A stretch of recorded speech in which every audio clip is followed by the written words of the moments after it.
Hello and welcome to this video. My name is Mauri.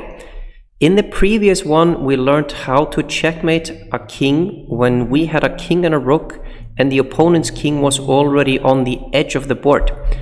The edge is any of those squares shown in red. In this video, however, the opponent's king is going to be in the center and we have to force him to the edge. I'm going to show you two methods for doing that. So method number one I call electric fence and opposition, and method two I call electric box. So let's go to method number one first.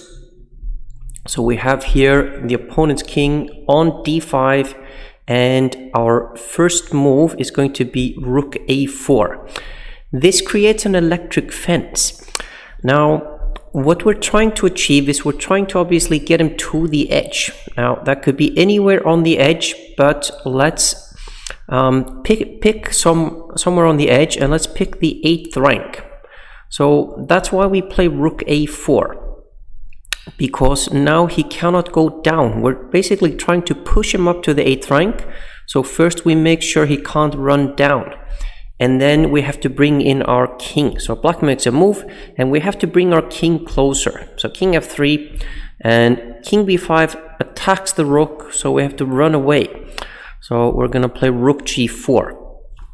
Notice how the rook still has control over the 4th rank and the king comes back to the center and wants to try to stay close to the center. And now we play the move king e3. Notice how we didn't play king e4 because that would have broken the electric fence that the rook has. And the king comes to d5, and now an important moment, we're going to do what's called a waiting move, the move rook h4, like this. So basically what we want is we want a position where the kings are opposite each other and it's our turn to move. That's why we don't play the move king d3, because although the kings are now opposite each other, it is black's move and he can move out of the opposition like this. So that doesn't work for us. So we do what's called a waiting move in this position, which is this move rook h4. And also notice that we're trying to keep our rook far away from the opponent's king in this method. So now black has some options. First of all, if he plays a move like king e6 or anywhere on the 6th rank, then he has willingly given up the 5th rank. And then we just say thank you for the 5th rank, and we've already won that rank, and we're also already one step closer to getting him to the 8th rank, which is what we're trying to do. Then he can also play a move like king c5, and then we just chase him with our king d3. And finally, if he plays king e5, which he does in our main line, then we have exactly what we were trying to achieve. The kings are opposite each other once we're between them, and it's our move. And then we can take the rank that he's on, which is the 5th rank. That's why rook h5 is played. This will force him to the 6th rank, force him back. So let's say he plays king e6. And now we don't play the move king e4 because then it is black's move, so that doesn't work. So then instead we play the move king f4. We're inviting him to go to f6 where we have the move. So then they would be opposite each other and it would be our move. Of course, he doesn't have to do that. If he goes anywhere on the 7th rank, then we just play rook h6 anyway. If he plays king d6, we chase.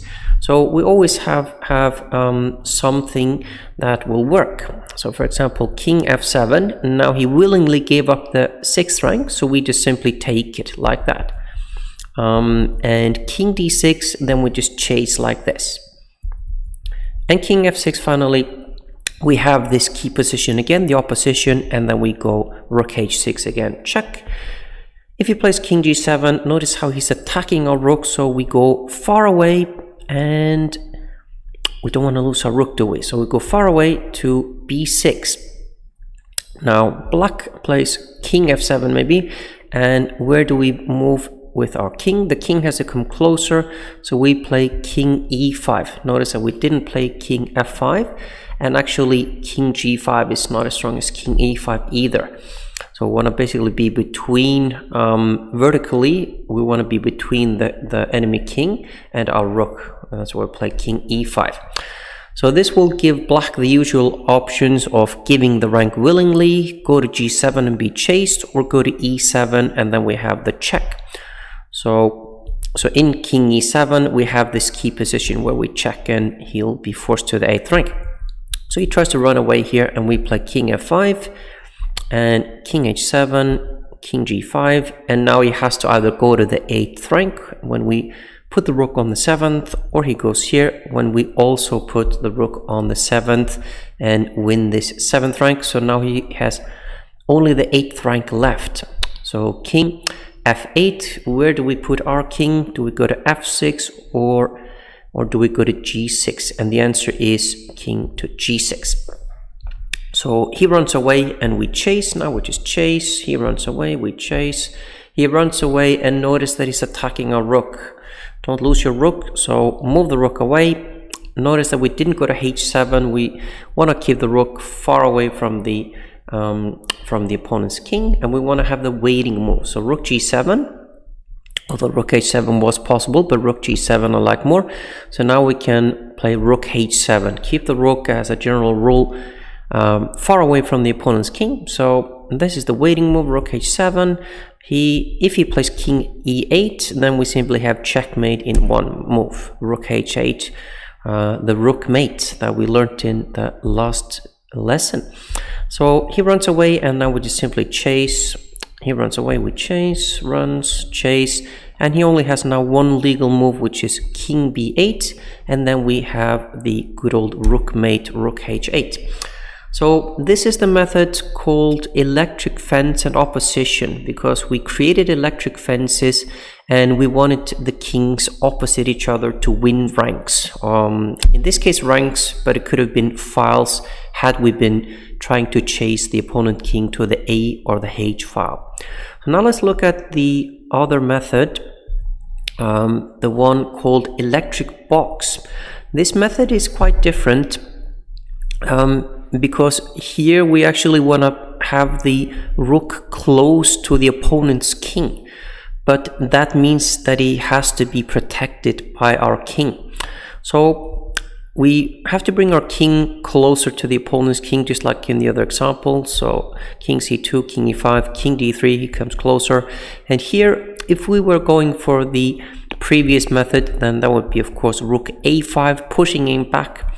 But in this one we're going to play rook a4, and if he tries to stay in the center, now we can set up the electric box method with the move rook d4. So notice how the rook has this beautiful box there shown in yellow color, and this box is going to become smaller and smaller. That's kind of the method. We want to make it smaller.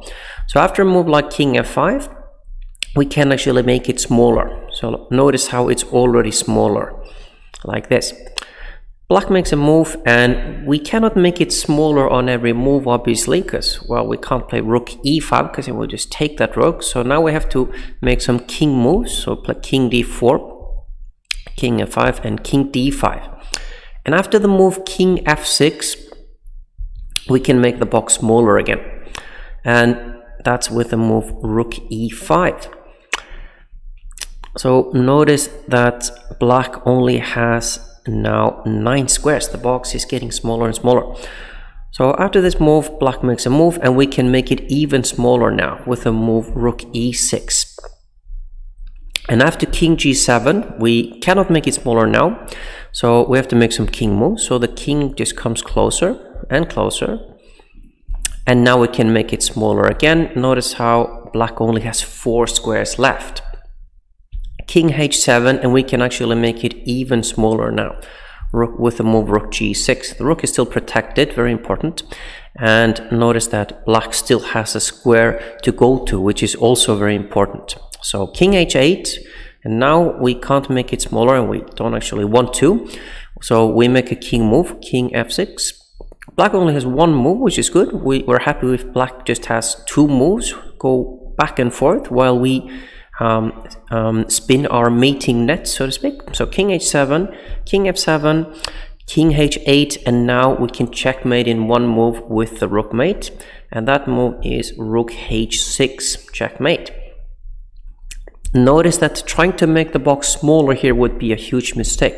If you play the move rook g7, you made the box too small, and this is called stalemate. That's when your opponent has no moves and is not in check. So that's a draw. We don't want that. We want to win the game, of course, with checkmate. So rook h6.